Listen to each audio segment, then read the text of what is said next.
Are you looking for top quality metal roofing? Look no further than Beaver Creek Steel Roofing and Supplies.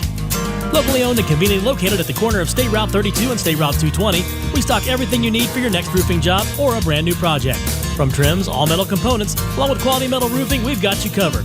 Don't see what you need? Just ask. Call us at 740-443-6244 or visit beavercreeksteelroofing.com. Beaver Creek Steel Roofing, closing the distance, opening up the world to new possibilities. Beaver Creek Steel Roofing, your roofing solution right around the corner. You're listening to Waverly Tigers football on 100.9 Hank FM.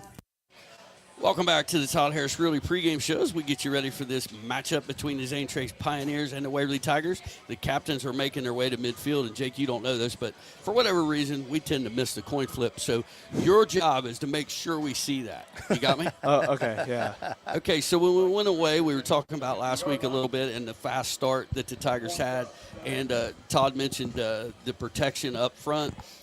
Mason Kelly, yes, he made some big throws. His actual numbers, 16 of 27, 186 yards, 55-yard long with 3 touchdown passes, no interceptions. And good decisions. When something wasn't there, he tucked it and got what he could a couple times also. And I thought that was the difference. I've seen the arm. I've seen the ability to make big plays. But, Jake, you said you watched it, right? Yeah, I was watching it from my dorm room. We ran the throwback play. We beat Wheelersburg on a couple years ago. Yep. It wasn't there. Nope. So he stretched the play, threw it away. So yep. Did you see that difference in him? Yeah, I was really impressed with Mason last week. Honestly, last week was probably the best game I've ever seen him play in his career. I played with him for 3 years. I played offensive line for him. And here's the thing. A lot of it is he's always been a good player, but I think now shaking the nerves a little bit more, he's done this. It's his 3rd year starting. So it's his time to, he's not the little guy anymore. It's time for him to start taking lead and not being nervous and getting ready to go. Hey, Jake, play. I got a question. Did you see what happened with the toss? Who won the toss and what happened? You had one job. Did you see it? I was talking. talking. See how easy it is to miss? You were talking. That's right. Todd, did you see it? No. I didn't see it either. Hey. We're all sitting here looking right at it. We will figure out who won the toss by whoever kicks off for the game. That is a great – you aren't the best color man in the business for nothing. Drop in money. Hey, that was outstanding. Okay, so offensively, Todd, you mentioned earlier we didn't run the ball very well. And if you just look at the stats, and Krabby talked about this a little bit on the show, Tigers 185 total yards, Miami Trace with 393 total yards. But that doesn't tell the whole story because Cody Swords plays for the Waverly Tigers. Yeah, the special those total yards don't include special teams. So one of them went for the distance, but the other one he dropped down to the 20-yard line. Yeah, remember we were impressed that guy ran him down. Yeah, because he had a little bit of an angle, and most people don't catch Cody when he's got a little lead on him, but he had a little bit of an angle, but. Yeah, those 2 kickoff returns were the difference in the game. Yeah, I mean, people don't realize what special teams truly plays in a football game. Just like it was on our side last Friday, I could think of multiple times in my career where it wasn't on our side. Like the Portsmouth West game last year when Jeffrey Bishop took one to the house on us, and we lost by 3, and that was a big part.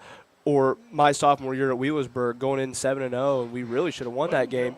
But Eric Lattimore decided that he was going to take one home on a punt return, and that was the difference in the game. And not just special teams guys, but Todd, I mentioned, we had trouble just getting on the air, so we didn't do a very good job of keeping track of the game. But the Tigers did not commit a penalty until 8-something to go in the 3rd quarter. So the discipline they showed compared to Miami Trace, who committed 11 penalties for 80 yards. They killed themselves with false start after false start. They got away with about 4 or 5 others. Their guys were moving a lot. Yeah. And they called several of them. Sure. And then every time they get it second and short, then they get a penalty and move them back. Then instead of running the ball with their big tailback behind their mammoth tackles, they're back there throwing the ball. Absolutely. Which our defensive backs did a tremendous job last week. Well, Carroll Island was closed. Hez Nelson started his own island. Yeah. He closed it up, too. Yeah. Hey, guys, we're going to go back to the station for another break. The Waverly Band has made their way on the field. We will be back here shortly. They do a heck of a job with the national anthem, and I think there's some alumni band here to join us. So Maybe we're going to do script Waverly. I don't know if we have enough. But anyway, we'll be back. You're listening to Todd Harris Realty Pregame Show on WX. Isaac.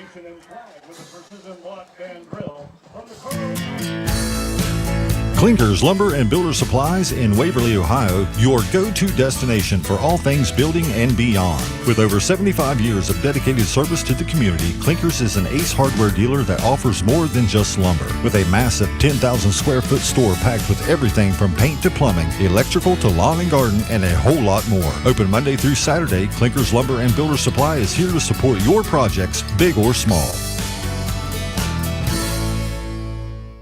Looking for a rewarding career with a global leader? Kirchhoff Automotive, a family-owned company, offers you the chance to grow and succeed. At Kirchhoff, your development is our priority because a better you means a better us. Together we will work for one aim. We move future. Kirchhoff Automotive in Waverly is hiring now with starting wages from $18.83 to $20.33 an hour. Visit our career website today for more information. Kirchhoff Automotive, where your future drives ours.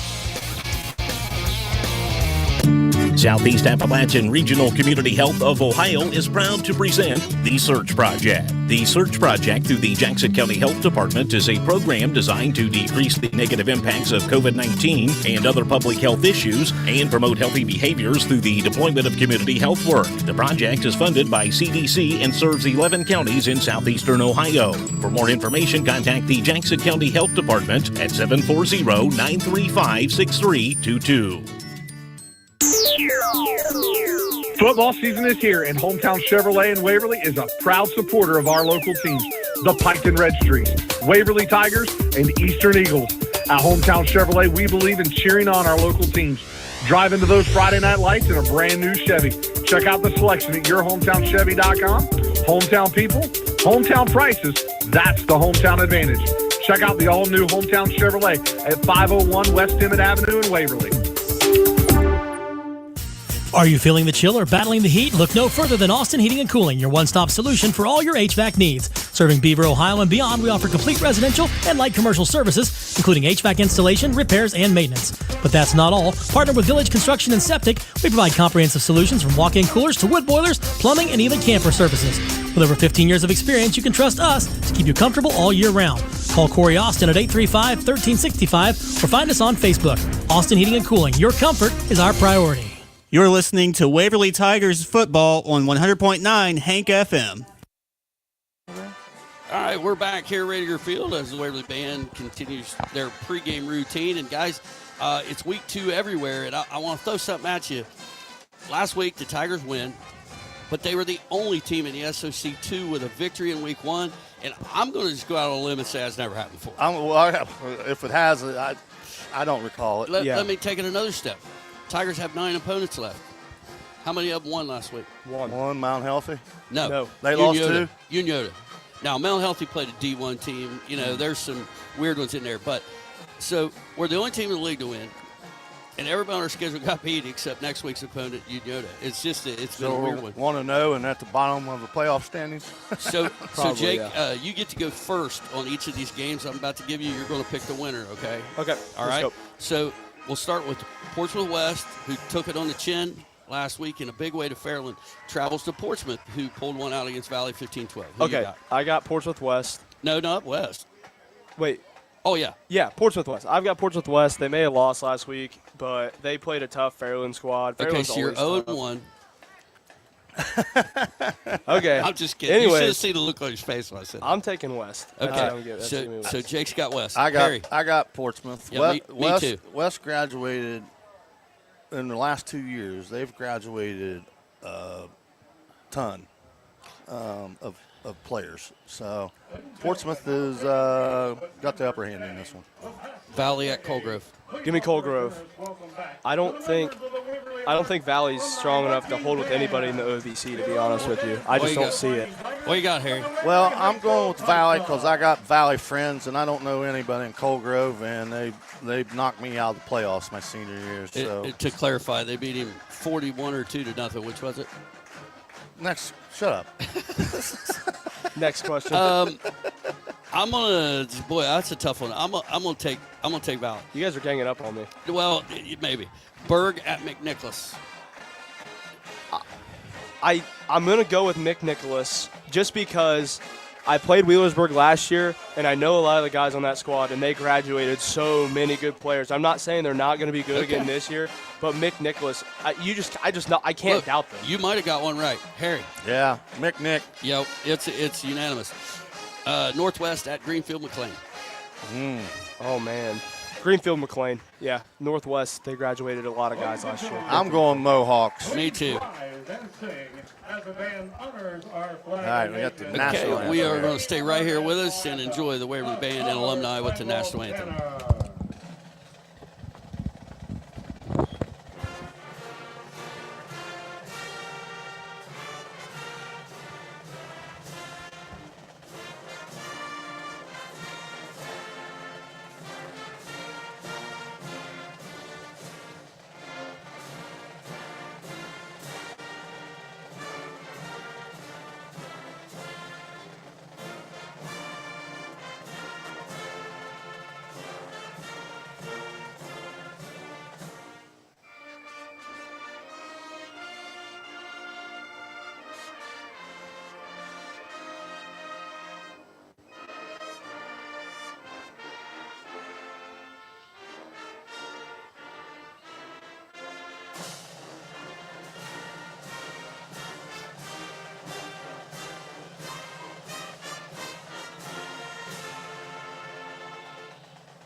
As always, a wonderful rendition led by the immortal John Huffman and Gabe Diener, assistant. Gabe Diener was tremendous on that. That was an outstanding job. That was All right. amazing. Hey, let's get to these games so we can go to break. Okay. Chesapeake at Minford.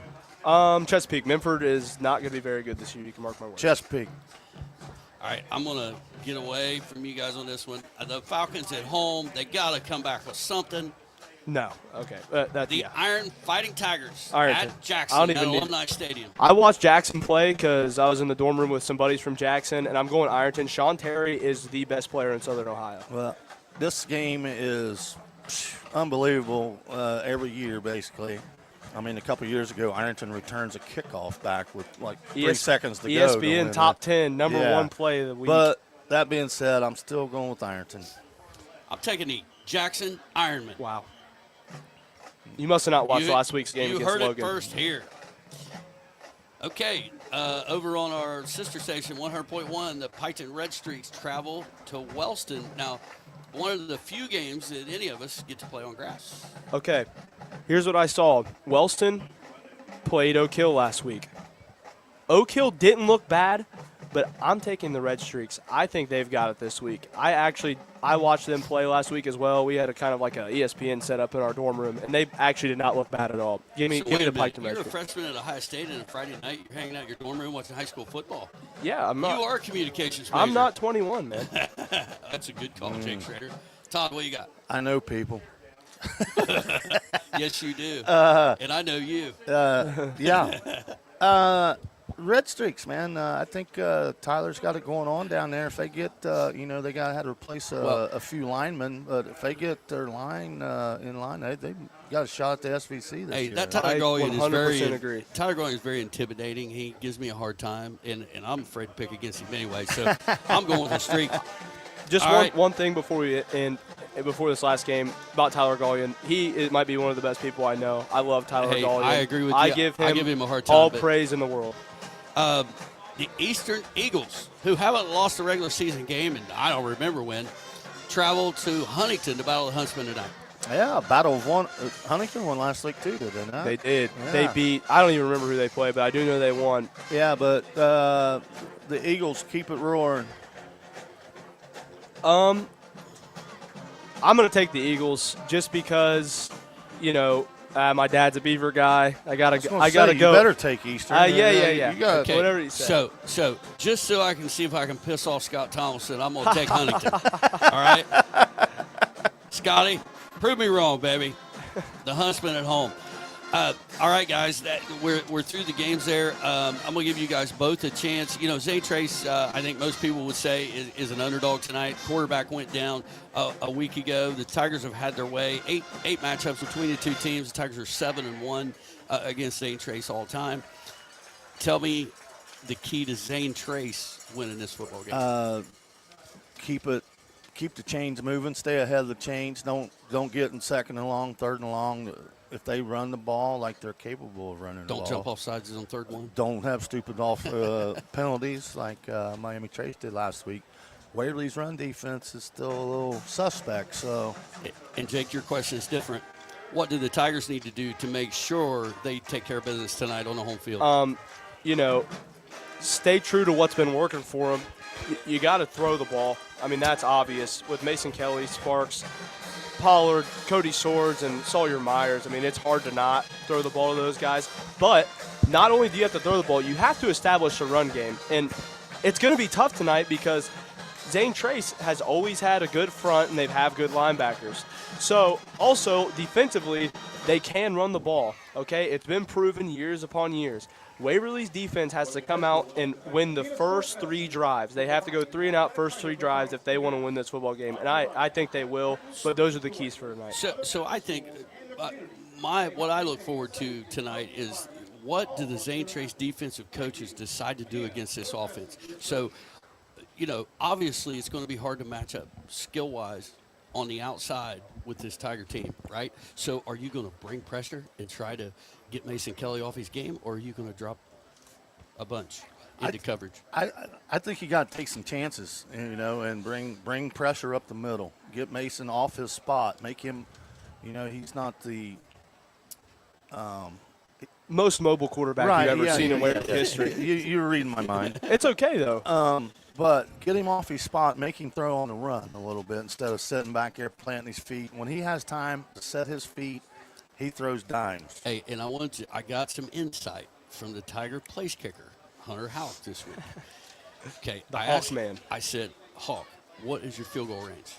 And his quick answer was extra point. Okay, but then when he gave me a realistic answer, he said, I think 30 or so. So then I asked him which hash he would rather kick from, and his answer, middle. But once I pushed, it's a good answer. Hey, so I pushed him. He's saying kiss. Keep it simple, stupid. He decided right hash. And then the ultimate question, Todd, I want to know how you kick off a tee and make it spiral. It was spiral most time every after time. Yeah. He doesn't have an answer. He said it's just a gift. Hey, and I'll tell you what. Wearing a square-toed shoe or something? No, he's got a steel-toed boots on. HVAC. And I will tell you what, though. Hunter Houck does a really good job. He's been spiraling that ball ever since the first game he played his sophomore year when we kicked that onside kick at Miami Trace right off the kid's chest. Logan Swords gets it. We win the game by 3. I like anybody that shows up to play in the regional final, and he's in the batting cage hitting in cowboy boots. That's how Hunter Houck rolls.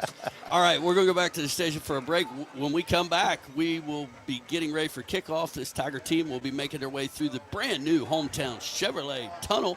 Coach Sands has got a new he's got the Kelly green on. Oh, yeah, that's the worst shirt ever. He needs to change colors. No. We'll be back. You've been listening to Todd Harris Realty Pregame Show on WXIZ.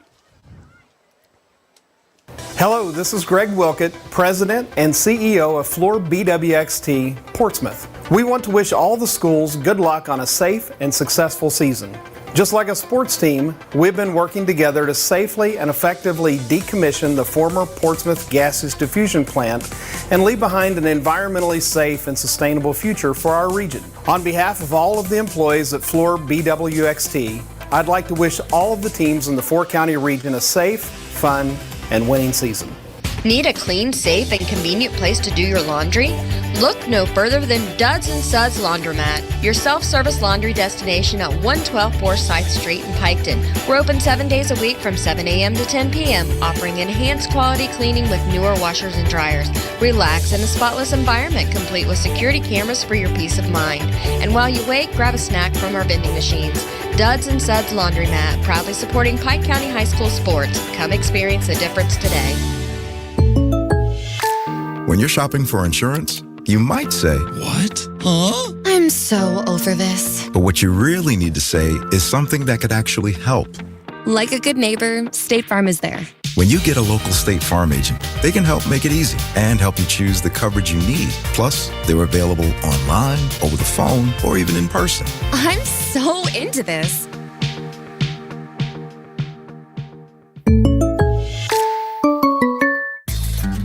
Looking to furnish your home with the best brands and values? Come to Kohl's Furniture at 3581 Jasper Road in Piketon. We build a family tradition of great service and value offering top name brands. Need financing? No credit, bad credit? Don't sweat it. Visit Kohl'sFurnitureStore.com today. Plus enjoy free local delivery on purchases over $500. Open Monday through Saturday. Call us at 740-289-4404. Kohl's Furniture, where great service and great value are a family tradition. You're listening to Waverly Tigers football on 100.9 Hank FM.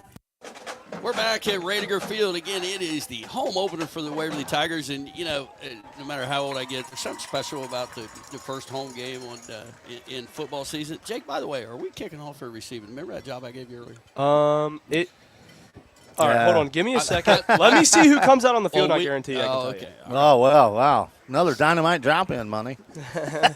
Okay. We are receiving the ball, I Looks believe. like we're going to kick off a couple minutes early here. Well, let's see. Okay. We're watching. Zane Trace just brought their guys out. Boy, I don't see a tee. Oh, yeah, we are receiving. So what happened then? We lost the toss, right? I'd assume that Zane Trace would win the toss.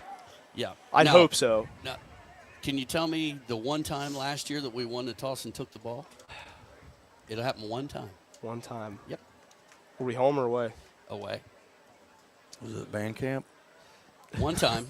Just one time. I'm going to go with, when did we receive the ball? I'm going to go probably Wheelersburg, honestly. Mount Healthy. That's right, we did, didn't we? Outmatched. So let's go see if we can score. Well, it didn't work out. It didn't, but here was the game plan there. We were thinking, okay, we got to jump out on these cats early because we know how athletic they are. And obviously didn't work out for us too well. Do you want to know what me and Todd's game plan was?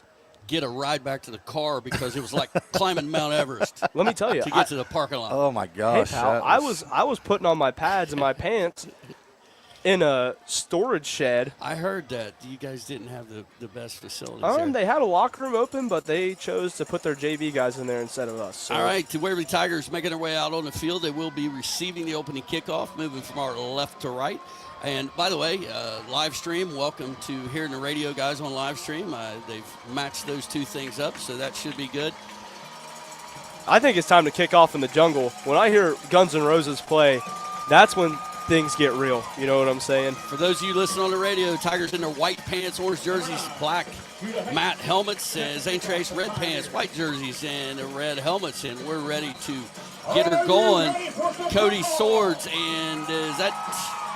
Bilisano. I think Sebastian Bilisano and Cody Swords back to receive. Nice end over end kick. Gonna kick it to Bilisano. Good move on their part. 10, across the 15, gets hit it to 20, breaks the tackle, still going across the 25, still trying to get forward, pushing forward all the way out to the 29-yard line.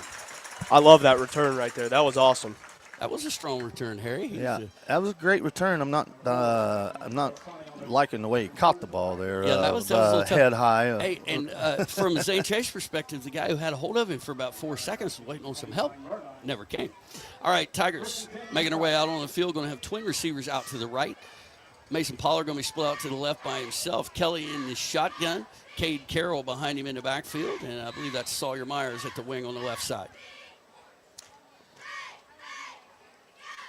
Motion across formation by Cody Swords. Snap to Kelly. Going to hand it off straight up the middle to Carroll. Got a little bit of room. Mushes forward to, we'll call it the 33, gain of 4. Hey, positive yards. Hey, that's longest run of the year, I think. Pretty good job staying on their men there.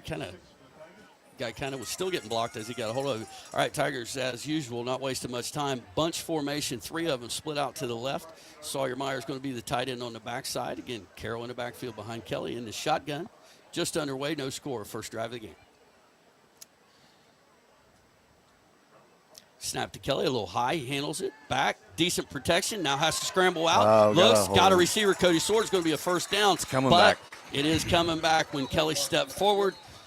Somebody cheated. I see the Tigers have mixed up their offensive line this week. They I can tell you, from left to right, it seems to be Garrett Rosenberger, freshman, starting at left tackle, Marco Bilasano, junior at left guard, Maddox Leffler, he was left tackle. Former left tackle at center.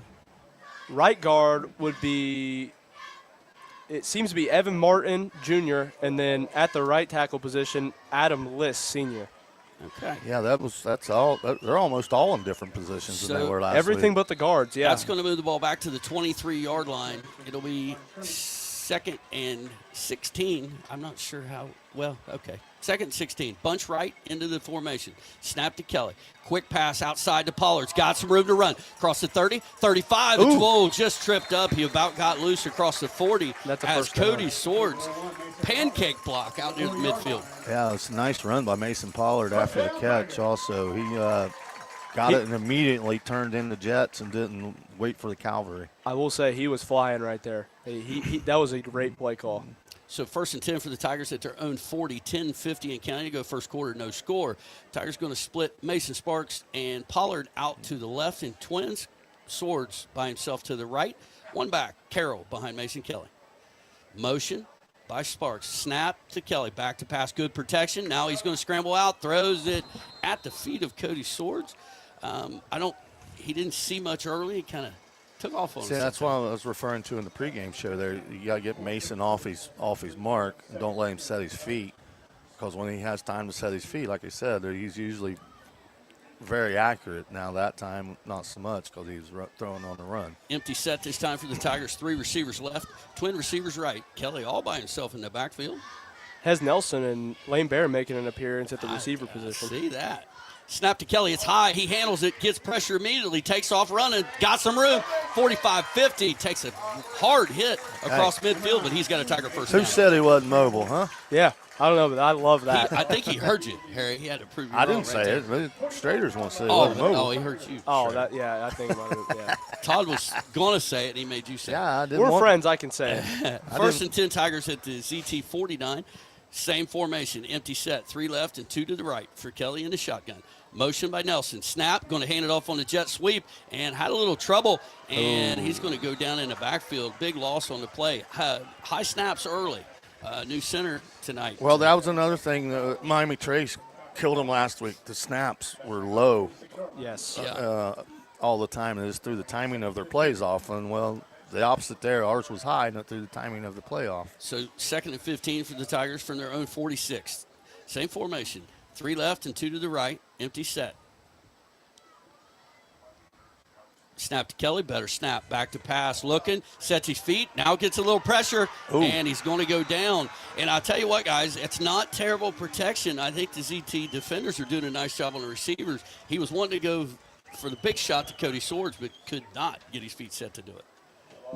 Number 3, Bryce Johnson, there with a really good pressure on Kelly. I played against him last year, and he was pretty good. And he's a sophomore this year, Well, so he and played as a we're freshman. going to see him. He had 150 yards carrying the ball on the other side. So we'll see him in a minute when ZT gets the ball. All right, 3rd to bundle for the Tigers. Twins left, split right. Carroll in the backfield. Snap to Kelly. Back to pass. Looking. Going to fire it down the right sideline into double coverage. Oh, there's a flag, though. Incomplete. They we do were, have a flag. Did somebody cheat? I think they held Cody Swords there. That's why the throw was so much over his head. That's what I'd say it was. Well, too, that's a Todd. tough penalty on the Pioneers. Had the Tigers behind the sticks.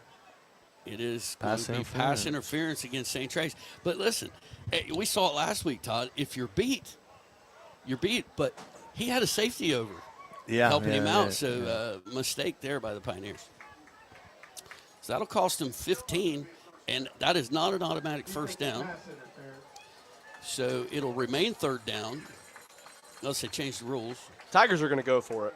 I already know. Well, it's only 3rd down. Oh, my bad. I thought it was 4th. That's on me. That's all right. You're right. You know I'm going to pick at you Hey, every that's time. fine. Right? That's living on the edge. I ain't letting nothing go.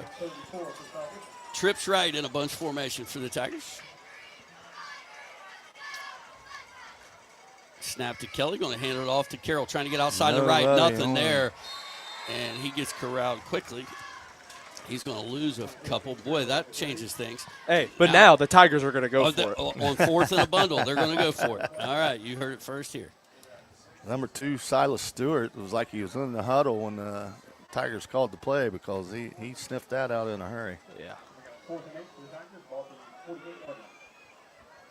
So 4th down and 8. Tigers going for it. Twins left, split right, one back in the backfield. Snap to Kelly, back to pass. Good protection. Now he's going to roll out to his right. Looking. Now he's going to chuck it. He's got a receiver. Oh, he did! Great catch, made. What a catch. Look, the defender for CT cuts under it, hits him, bounces off. Mason Sparks stays there, makes a play, 1st down. What a catch by Mason Sparks. See, right there, as you're the Zane Trace defender, it's 4th down. Just knock it down. Don't try to intercept it. You knock it down, and you got the ball. But instead, you try to pick it off, and the Tigers get a 1st down. Heck, you get the ball at the 48-yard line. Tigers waste no time. Trips left. Kelly looking. He's got the intermediate receiver. That's Sparks again. He's got another Tiger 1st down in the red zone at the 17-yard line. I love how Mason Sparks is making his presence early in this game. He's a 6'5" wide receiver, and he runs like a deer, man. I mean, I love watching him play football. Hunter Hawk in at tailback now. He looks the part. Hey, there's number There 10. he is. Jake, you and I talked about before we were on the air. Two The backs Hawk, in the man. backfield now. Twin receivers right. Snap, going to hand it off to the second back, and he's got room up the middle. Breaking tackles all the way down to the 3-yard line. Hunter Hawk, big block in front there to spring him. Who was that back? Was that Dylan Leith? Yeah. I believe that was a Dylan Leith running back right there. I could tell just by the way he runs, and that kid is a ground and pound man. 1st and goal for the Tigers. Same formation, same play. Off the left side. This time they sniff it out. He's going to lose a couple. Back to the 5. It's Hawk running the ball with Leith lead blocking. Oh, I see. I can't tell the numbers too well from up here. I don't have my glasses on. Oh, that was Hawk handled it the first time? Yeah. Oh, I missed it. I'm sorry. So 2nd and goal for the Tigers from the 6. We got those same 2 backs, Leith and Houck in the backfield. Pollard split out to the left and Sword split out to the right. I'm coming over here to Swords. Yeah, they're playing deep in the end zone. That's Snap what I to like. Kelly, going to hand it off to Hawk up the middle. Puts his head down, pushing, and he is in the end zone. Or For just a give it Tiger- to the Hawk. Tiger touchdown. I like that ground and pound game. Like I said earlier, one of the keys for Waverly is establish the run early. They couldn't do it last week, and this week they need to make it known that they can run the football so that when they put it on films for other teams to see, they're dual. That's a different looking running game for the Tigers too. That's a power running game. Exactly. Right there. They have two pistols on both hips. That's what you need to have whenever you're playing football. Hawk for the extra point. Pollard to hold it. Kick is up. And a kick is good. 7:32 to go in the first. Tigers lead 7-0. We'll be back. You're listening to Waverly Football. WXIZ. Hey man, it's Keith here with Chillicothe Truck, and we want to take a moment to wish all the Pike County high school football teams good luck this football season. And hey, if you're looking for the biggest selection of recent model year quality pre-owned trucks with huge savings off retail prices and guaranteed approval for everyone, then you gotta come see us at Chillicothe Truck. 173 Rennick Avenue in Chillicothe, Ohio, or online at chillicothetruck.com. Go Tigers, go Red Streaks, and go Eagles. Looking to buy or sell a property? Brewster Real Estate and Auction is here to help. Proudly serving Pike County schools and sports, we specialize in both traditional listings and auctions, live, online, on-site, or remote. Established in 1997, our friendly and knowledgeable team is dedicated to getting the best results for you. Ready for a free consultation? Visit us at 200 East Emmett Avenue in Waverly or call 740-947-7577. Brewster Real Estate and Auction, your full-service real estate and auction company. Follow us on Facebook for the latest updates. You're listening to Waverly Tigers football on 100.9 Hank FM. All right, we're back here at Rager Field where the Tigers, nice drive down the field, helped by a little penalty there. It was a little bit of everything. Zane Trace showed some fight there defensively, put some pressure on Kelly, but he was still 3 of 5 on the drive for 45 yards through the air. Hunter Houck with 14 yards and a touchdown at the end. Well, so a little bit of balance. You got to go back to the 4th and 8 play there. You know, when the Zane Trace defensive back tried to intercept the ball instead of just knocking it down. Ends up going off his hands. Mason Sparks makes a tremendous play. Cost him 7 points. Hey, and you talk about Mr. Do-It-All here. Scored a touchdown, kicked the extra point, and then we're going to kick it off. Hunter needs a break, man. The Hawk man. Well, he's got to sell some popcorn over here in a minute. All right, is it going to be a spiral or not? Give me the spiral. Hunter Houck on the approach. The kick, and Spiral, yes, yep. it is. Spiral bounces over his head, struggling to pick it up all the way back at the 5-yard line. Tigers trying to corral him. This could go one of two ways. He gets to the outside. No, has Nelson and Good somebody. coverage. Cade Carroll. All the way, well, what was that, 16-yard line? Well, that could have got ugly if he could have got to the outside. Todd didn't know how it works when you bumble it around. Yeah, then the lanes collapse. You know, the kickoff team is supposed to stay in their lanes, but when they see that ball bumbling around, they all want to go towards the ball, and sometimes that turns into a long return. Doesn't always work out. So Tigers defensively now with their first look. Jake, look out there. You see anything you didn't expect to see? Yeah, freshman number 73, Brock Burdette, coming in to fill in Kenneth Gower's spot. Nice. He's a big kid, man. Yeah. And he has some really big, he has a lot of potential to be an extremely good football player one day. I'm excited to see how he plays. Zane Trace, twin receivers right, split left. Again, their starting quarterback injured a week ago and out, so we'll see how they handle that. Snap, going to hand it off the right side, trying to get outside. Got a little bit of room, but closes quickly. He's out to the 20, a gain of 4. Set up 2nd and 6. Gunnar Myers there on the tackle. Pretty from the outside linebacker position. He hit the line there pretty hard. Pretty explosive run run there. there. Was no hesitation whatsoever. Once he touched the football, it was full speed. Tigers lead 7-0, just under 7 minutes to go here in the first quarter. 2nd and a long 4 for the Pioneers. Twin receivers right, split left. Motion from the wing from left to right. Snap, going to hand it off again. Fumble. Ball's on the field.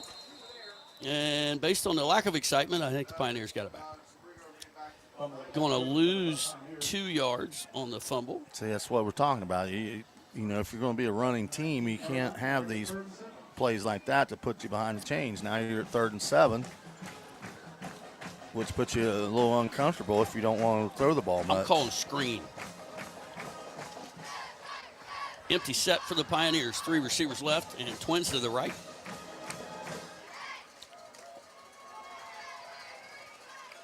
Snap back to pass. Looking down the middle of the field. Good protection and good coverage by the Tigers. I think that's Dylan Leith or Lane Bear. That was number 2. Number 2, Dylan Leith made that play right there. He just tipped that thing away. That was a good play by him. Put your glasses on, Schrader. I saw it. That's Lane Bear, number 7 right there. Yeah, Leith tipped it away. He was behind. He's the left. He's the left side. Bear came in late. He's got the orange cleats. He's easy to One wears see. 2, one wears 7. These orange jerseys are really hard to see the numbers, especially when it's hot and sweaty. In the gray numbers, it's not too hot. So clock stopped, 6:10 to go in the first quarter. Again, Waverly leading 7-0. Punting situation for the Pioneers. Who we got back? Cody Swords and Bill Asano seems to be. Punt is a high spiraling punt. Swords takes it. Nice tackle made by the Pioneers. Oh, and a flag. At the 48-yard line. And we got a flag. I'd say it's probably a hold on the Tigers. Yeah, it is going to be a holding call against the Tigers. And those are the kind that really hurt because blocking them back. Held, it didn't work. Guy still made a tackle. Little block in the back. Oh. So clock stopped here, 6:03 to go in the first quarter. Tigers going to get their second possession of the game, able to get down the field, have Vince Lombardi matriculate the ball down the field for a touchdown in their first drive. Vince Lombardi said matriculate? Yeah, I'm pretty sure he did. No, it was Notre Dame. What's his name? It's a good question. Come on. Back in the day. Win one for the Gipper? Yeah, that guy. Nate Rockney? Yeah, there you go. Nate Rockney. All right. Tigers 1st and 10 from their own 37-yard line. Going to have twin receivers kind of tight to the left. Cody Swords split out to the right. Motion by Swords from right to left. Snap to Kelly. Handoff up the middle to Bill Asano. Thought he was going to make a nice cut there and get away, but tackle made right at the line of scrimmage. No gain on first down. Bill Asano's had about 4 carries this year, and I think he's had a defender in his face as soon as he's touched it on all 4 of them. So 2nd and 10 for the Tigers. Swords and Sparks split out to the right, and Pollard split out to the left. Double coverage on Mason Pollard. Snap to Kelly. Back to pass. He looks left. Looking at Pollard. Got him at the 45, across the 47. And he's going to have a Tiger first down. Still fighting for yardage out near midfield. They're going to give him right at the 50-yard line. Gain of 13 yards on the play. Nice little run there after the catch, picking up an extra 5 to get the first down. How about the confidence of looking at over-under coverage and still going to it? Yeah, he made a good run and a good route and was wide open. So that's a good reason. Trips right for the Tigers. Snap, going to hand off up the middle. Bill Sano, he's got some room this time inside the 45. That's got to feel like a 70-yard run for yes, it does. Sebastian. Yes, it does. Based on past events, yes, that's probably what that feels like. So 2nd and 4 for the Tigers. Clock running, 4:50 to go here in the first quarter. Waverly leading 7-0. 3 receivers right again for the Tigers. Bill Sano still in the backfield with Kelly. Snap to Kelly. Back to pass. He's scrambling in a hurry, getting some pressure. Now scrambles out to left. Got some room to run. Takes off with it. And he's inside the 40, 35, and hit pretty good out of bounds there at the 32-yard line. Takes a big shot, but showing a lot more mobility there. And showing no mercy. He got hit late. It was a big hit, too. Getting up, running back, getting back on the line, wasting no time. I love it. A bigger, tougher version. Gain of 12 on the play. 1st and 10 for the Tigers. 4:31 to go here in the quarter. We got stoppage of action. Referees. No, it's not time to order halftime pizza yet, is it, Harry? I don't think so. Well, maybe it was important then. All right, Tigers going to have twin receivers to the left. Sawyer Myers and Mason Sparks tight to the formation on this right side. And Bilisano in the backfield to Kelly's right. Motion by Pollard. Snap. Going to hand it off to Pollard, trying to get outside to the right, and well defended by the Pioneers. Give him a gain of 1 on the play. We better put that one in the holster for a little bit. We've run it twice, and we've netted negative 4 yards on it. Sawyer Myers with a nice pancake block up there on the right side. I love seeing that. Talking like a lineman, Jake. Listen. 3 receivers left for the Tigers. Cade Carroll split out to the right this time. Motion. Going to fake the jet sweep to Carroll. Now Kelly's going to follow him, looking, and throws it back across his body, across the middle, completes it to the 25. Typically, not a good decision, but nice ball. Throwing off the wrong foot, sidearm, back across the field, but worked out. I'd assume that this penalty is an illegal man downfield because I have no clue what it could be other than that, or a holding on the outside. I have absolutely zero clue. Well, hopefully they'll tell us here in a minute. They're talking about it.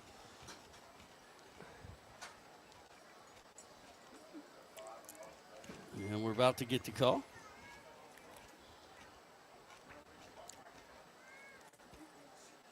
Offensive pass interference. What? Offensive He pass pointed interference. the wrong direction. They're going to call pass interference against the Tigers. They didn't tell us who it was. I'm going to guess Pollard pushed off as he came back to the middle that time. So that's a big penalty. Going to move the ball all the way back to the 47-yard line. What's the purpose of miking up if you don't tell us what's going on? I don't know. So it's going to be 2nd and, Jake, how long is that? 2nd, I don't know. It's a lot. At least 20. 22. Snap to Kelly, going to hand it off the right side to Carroll. Trying to get to the outside, makes a cut, nice move. Oh, he busted. He busted a run. 25, 20, 15, 10, 5. And touchdown. He's out of bounds. Oh, you kidding me? That was a heck of a run, though. Way to use his speed, get to the outside, breaks over those 3 tackles, and is a huge play for the Tigers. That's a 46-yard run for Cade Carroll. Sets the Tigers up 1st and goal at the 1-yard line.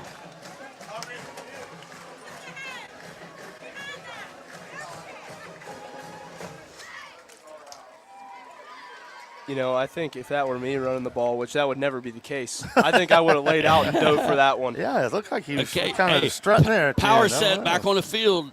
Dylan Lee in front of Hunter Houck. Hand off to Hawk straight up the middle, and he barrels his way into the end zone. The Hawk man. Number 10 is going to score every point tonight.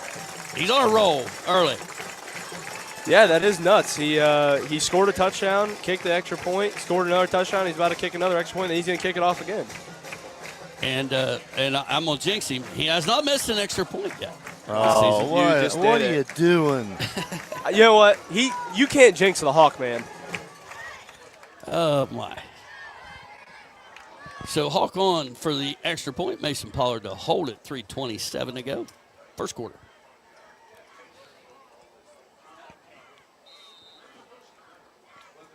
Snap is low, but Pollard handles it to kick. A spiral, extra point spiral, inside to right, upright. 3:27 to go in the first. All Tigers, 14-0. We'll be back. You're listening to Waverly Football on WXIZ. Hey man, it's Cleve here with Chillicothe Truck, and we want to take a moment to wish all the Pike County high school football teams good luck this football season. And hey, if you're looking for the biggest selection of recent model year quality pre-owned trucks with huge savings off retail prices and guaranteed approval for everyone, then you gotta come see us at Chillicothe Truck. 173 Rennick Avenue in Chillicothe, Ohio, or online at chillicothetruck.com. Go Tigers, go Red Streaks, and go Eagles. Looking to buy or sell a property? Brewster Real Estate and Auction is here to help. Proudly serving Pike County schools and sports, we specialize in both traditional listings and auctions, live, online, on-site, or remote. Established in 1997, our friendly and knowledgeable team is dedicated to getting the best results for you. Ready for a free consultation? Visit us at 200 East Emmett Avenue in Waverly or call 740-947-7577. Brewster Real Estate and Auction, your full-service real estate and auction company. Follow us on Facebook for the latest updates. All right, we're back here at Rager Field where the Tigers get on the board again to take the lead 14-0. The legs of Cade Carroll bust one loose for 46 yards. And then Hunter Houck on his way to scoring every point tonight puts it in the end zone. Fun stuff. I'm loving the runs, man. I mean, my whole high school career pretty much, we ran the ball ever since, other than my sophomore year. Jace Hurd was the man running the ball probably 80% of the time. Well, 59 yards rushing on that series. No pass yards officially. Kickoff, this one's end over end, traditional from Hawk. Fielded at the 8. He's across the 15, trying to get outside to the right, and gets corralled at about the 20. We'll give him the 21-yard line. So nice pretty good coverage there by Jack Holsinger. And number 19, Trey Perry. So Zane Trace with their second offensive series, they started on first down, nice strong run for 6 yards, and then they laid the ball on the ground, had to go to the air, and then they punted. So. Hey, I got to give a little credit. The newspaper, I read the tackling stats from last week. Well, this Justin Kennison had at least 3 or 4 tackles on special teams last week, and I think they left his name out completely last week. You're giving him some love? Yeah, him and Kate Carroll made every play on special teams last week. We'll give Baker some love. Hey, 3:20 to go in the first. Tigers lead 14-0. ZT, 3 receivers left. Ball's on the ground. And he fell on it. Had a little exchange problem there between the quarterback and the running back. Going to lose a yard on the play. I don't know if it's the newness of the quarterback. They've put the ball on the ground 2 out of 5 plays so far. Yeah, again, lack of the celebration. All right, Zane Trace is going to take a timeout. We'll take a 30-second break with him. We'll be back. You're listening to Waverly Football on WXIZ. Football season is here, and Hometown Chevrolet in Waverly is a proud supporter of our local teams, the Piketon Red Streaks, Waverly Tigers, and Eastern Eagles. At Hometown Chevrolet, we believe in cheering on our local teams. Drive into those Friday night lights in a brand new Chevy. Check out the selection at yourhometownchevy.com. Hometown people, hometown prices, that's the hometown advantage. Check out the all-new Hometown Chevrolet at 501 West Emmett Avenue in Waverly. You're listening to Waverly Tigers football on 100.9 Hank FM. We're back at Radiger Field. Zane Trace took a timeout after that fumble on second down. And what are they talking about over there, Tom? Probably just read them the riot act. It's like, hey, it's simple, execution. That was just a simple handoff play, and the quarter then put it on the ground immediately. So 2nd and 11, 3 receivers left, split right, fakes the handoff. What we got now? Referee, maybe not. Maybe he had not signaled ready for play yet. I'm not sure. It's certainly how it seems. There's no flag. He's pretty casual about whatever. So I think this is just a do-over. We'll see here in a minute. Yeah, that has to be what it was. If Zane Trace wants any shot to get back in this game, they have to figure out what's going on up front. I mean, well, they got to keep the ball away from the Tigers. Get a couple first downs here. Yeah. 2nd and 11, 3 receivers left and a split right. Different guy. That's Johnson at quarterback. There's another bad one. snap. He takes off out to the left, trying to get away, and there's a whole bunch of Tigers coming. They're going to get him down at back at the 18-yard line. Loss of 3 on a play. You know what this kind of starting to remind me of? You know, Waverly's had the run of the mill against Zane Trace over the last few years for the most part, right? It's like us against Wheelersburg. Whenever stuff starts going wrong, everything starts going wrong. Yeah. You know? Well, that's they've had one positive play offensively so far, and the rest have looked pretty rough. So 3rd and a bunch. 3rd and 14, we'll call it, from back at the 18-yard line. They'll put 3 receivers out to the right and 2 of them to the left. Johnson goes back out to receiver. Snap, back to pass, looking down the middle. He's getting chased, pressured, completed, though. Nice out in the play. flats, out to the 26-yard line. A gain of 8 on the play, not going to be near enough. Dylan Leith with nice play there immediately. So that'll set up a 4th down. Looks like he only got 6 on the play. Oh, it's 4th and 6, so yeah, he did get 8. Had it right the first time. So punting situation for the Pioneers, and it's a trouble time for the Pioneers. They're going to have to stop this Tiger team because we're still in the first quarter. Yeah, I mean, this is like the longest first quarter in history, I think. But punt is a pretty good one. Wobbler caught by Swords at the 40. Makes a move, makes the first guy miss, makes another guy miss, and not going to make the rest of them miss. He gets it out to the 48-yard line. The Tigers will take down 14, and the Tigers start the ball. Tigers are up 14 and start almost right at midfield here. It's getting danger zone for the Pioneers. Offensive coordinator, here. Jake, what's the play call right now? You don't have to be specific. I'm assuming they're probably going to run the ball between the tackles, but I could also see maybe some screen action or some short play. So we'll see I'm going to the house. I'm going for the dagger up top. We're going to the house. Cody Swords down the middle of the field. What I'm calling. As Coach Crabtree would say, put your foot on their neck. And Yes. You don't let go. Yes. Twin receivers left for the Tigers. Carroll in the backfield. Snap to Kelly. Going to fake the handoff, throw it down the middle. He's got Sparks on the dump pass. And he's all the way down near the 30-yard line to 31. We'll give him 21 yards on the catch. Hey, Sparky with 49 yards receiving already tonight, guys. He's having a big night. Like I said, he's making his presence known. Same formation for the Tigers. Twin receivers left. Carroll behind Kelly. Snap, handoff to Carroll straight up the middle. Nice cut, gets into the secondary. He's going to be short of a first down, but we'll give him, let's see, we'll give him 8. 8 yards, yep. Sets up a 2nd and a short 2 for the Tigers from the 23. Snap is high but handled. Carroll's got it. He's got some room this time. Gets outside to the right and taken out of bounds down at the 10-yard line. A gain of 13 on the play and a first down for the Tigers. Well, as not so good as our run blocking was last week, tonight it looks pretty solid. Yeah. What's this mystery quarter here? That's for our live stream, I believe. We'll blame it on Sean here. He run that in your window, Todd. Almost hitting this lady's head down here. Yeah, I got you. Okay, so 1st and goal for the Tigers from the 10. Now, this is not Hawk territory yet, so might be breaking his string here.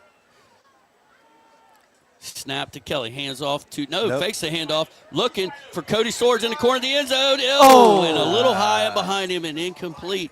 A little bit of a play action throwback look there. Yeah, Cody was open. He had him. Mason's just a little off target there. Once again, he's throwing on the run a little bit. So it's not as easy.